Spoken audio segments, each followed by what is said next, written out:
मम्मा, मुझे चॉकलेट वाला बिस्किट ही खाना है। नीसू बस रोए जा रहा था। पूजा जब उसे चुप करा करा के परेशान हो गई तो उसने 4 साल के नीसू को एक चाटा मार दिया। बेचारा नीसू रोते रोते कमरे में आ गया।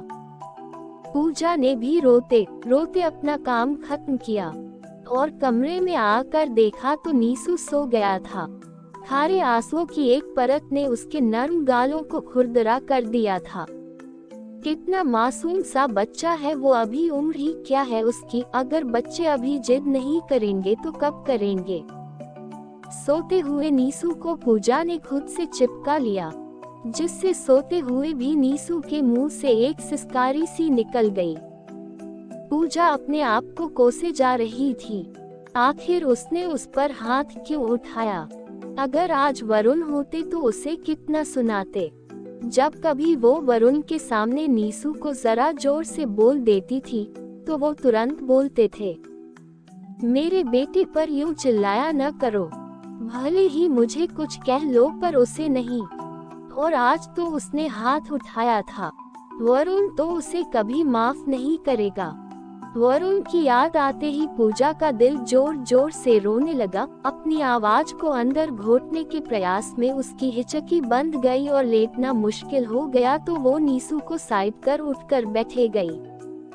कमरे की मध्यम रोशनी में वरुण की मुस्कुराती हुई तस्वीर उसे ही देख रही थी।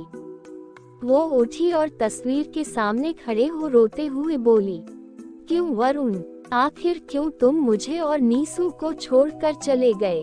तुमने एक बार भी नहीं सोचा कि तुम्हारे बाद हमारा क्या होगा, हमारे बच्चे का क्या होगा। आज तुम्हारा लाडला चॉकलेटी बिस्किट के लिए रो रो कर सोया है।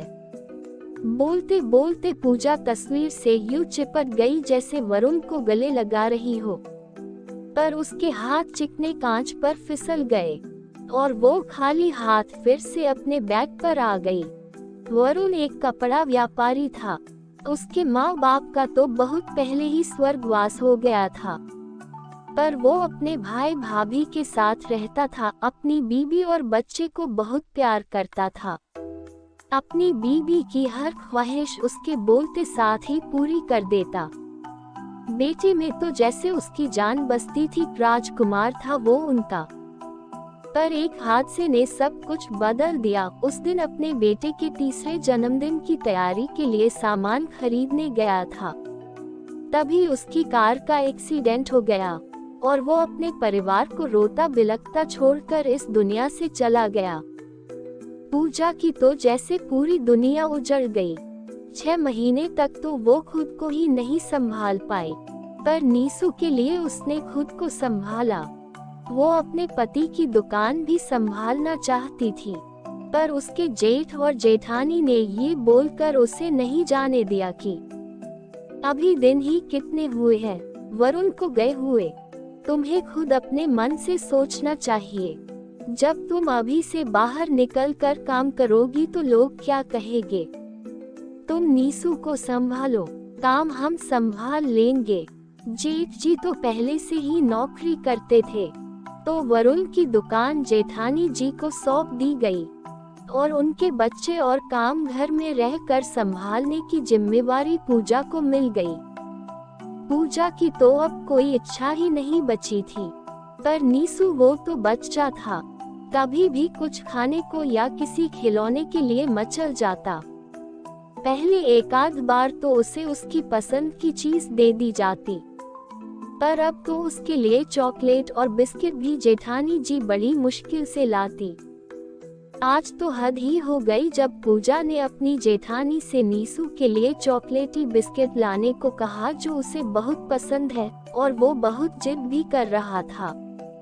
तो उन्होंने गुस्से में लगभग चिल्लाते हुए कहा, ये सादा बिस्किट ला कर रखे हैं, यही खिलाया करो।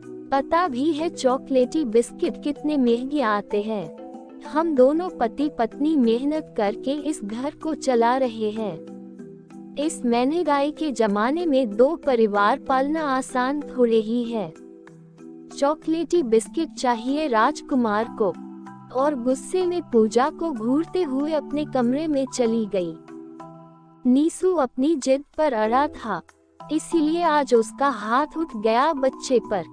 तभी नीसू की धीमी सी आवाज से उसका ध्यान टूटा।